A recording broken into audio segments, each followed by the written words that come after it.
श्री स्वामी समर्थ.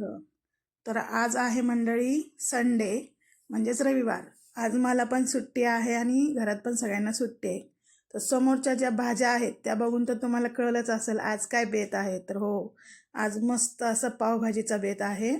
तर पावभाजी केली ना की सकाळचा नाश्ता आणि दुपारचं जेवण सगळं एकत्रच होऊन जातं आणि मस्त पण लागते खायला. आणि आता या भाज्या भरपूर आल्यात या सीझनमध्ये.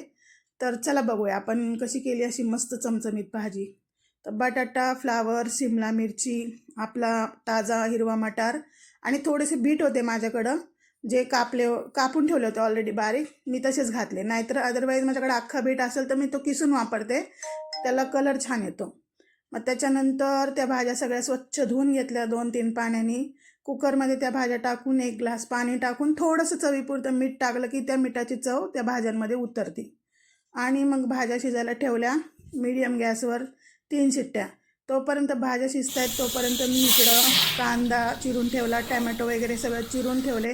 3 शिट्ट्या मीडियम गॅसवर घेऊन हे बघा आपल्या भाज्या अशा मस्तपैकी शिजल्या आहेत. आता इथं मोबाईल पकडायला कोण नव्हतं म्हणून मी स्मॅश करताना काही व्हिडिओ काढलेला नाही. मग भाज्या छानपैकी स्मॅश केल्या आणि मग लगेच कढई ठेवली गॅसवर आणि मग त्यात थोडंसं तेल घातलं.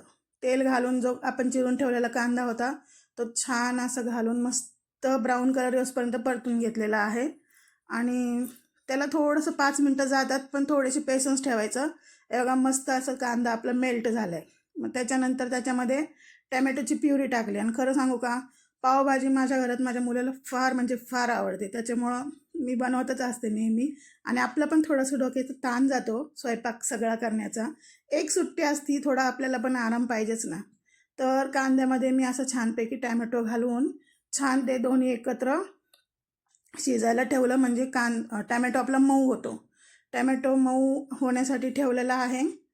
आणि मग त्याला थोडेसे पेशन्स ठेवायचे, म्हणजे टॅमॅटो छान शिजला जातो. टॅमॅटो शिजल्यानंतर त्यामध्ये चवीपुरतं लाल तिखट, त्याच्यात मी माझी लाल मिरची पावडर आणि बेडगी मिरची पावडर एकत्रच केलेली असते. आणि छोटा चमचा हळद, लाल मिरची पावडर आणि थोडंसं 1 चमचा धणे पावडर घातलेली आहे. बाकी काहीच मसाले घातलेले नाही आहे. आणि मी पावभाजीमध्ये अद्रक लसूणची पेस्ट पण नाही वापरत, कारण मला तो उग्र वास लागतो. एकतर आपण त्यात बटर वगैरे टाकतो, मग ती सॉफ्ट लागायला पाहिजे. ते उगच अद्रकचं लसूणचं सगळा फ्लेवर त्या भाजीत उतरतो आणि ती भाजी अशी उग्र लागायला लागते. म्हणून मी जास्त अद्रक लसूण पेस्ट वगैरे असलं काही पावभाजीमध्ये नाही वापरत.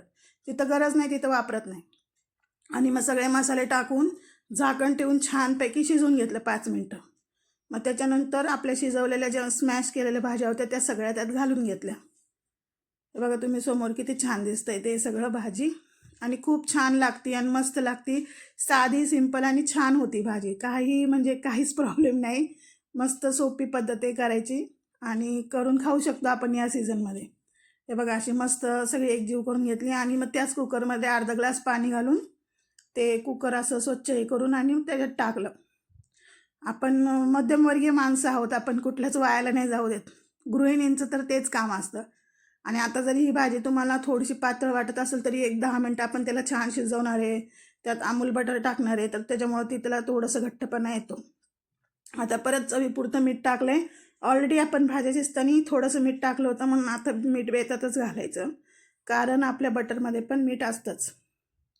आणि हा जो पावभाजीचा मसाला आहे तो पण मी वरूनच घालते भाजीमध्ये. पहिलंच कांदा टॅमॅटोमध्ये घालत नाही, कारण मग तो फोडणीमध्येच त्याचा वास निघून जातो, त्याचा वास राहत नाही. आणि आता पावभाजी म्हणलं की त्याला आलंच अमूल बटरशिवाय पावभाजीला मजा काय. पावभाजी म्हणजे बटर आलंच की. त्याच्यामध्ये आपलं अमूल बटर टाकायला काही काटकसर करायची नाही, आपल्या आवडीप्रमाणे टाकायचं. आणि इकडं भाजी छानपैकी बारीक गॅसवर ठेवलेली आहे. तोपर्यंत इकडं मस्तपैकी पाव शेकून घ्यायचे. तर पाव इतके ताजे होते की ते मधून असे फोडून शेकायची काही गरजच नव्हती, म्हणून त्याला दोन्ही बाजूने बटर लावून छानपैकी शेकून घेतलेत. हे बघा एवढे पाव आहेत. असे मस्त शॉर्टकटमध्ये गरम गरम पाव शेकून घ्यायचे. हे बघा आपली भाजी पण आता झाली ना थोडीशी घट्ट, आणि अशी मस्त घ्यायची आणि संडे एन्जॉय करायचा. पावभाजी याच्यात आवडत असेल तर वरून पण बटर घालायचं, मी घातलेलं नाही. कांदा घालायचा आवडीप्रमाणे, थोडीशी लिंबाची फोड आणि भाजलेले पाव. मस्त एन्जॉय करा. पुन्हा भेटू.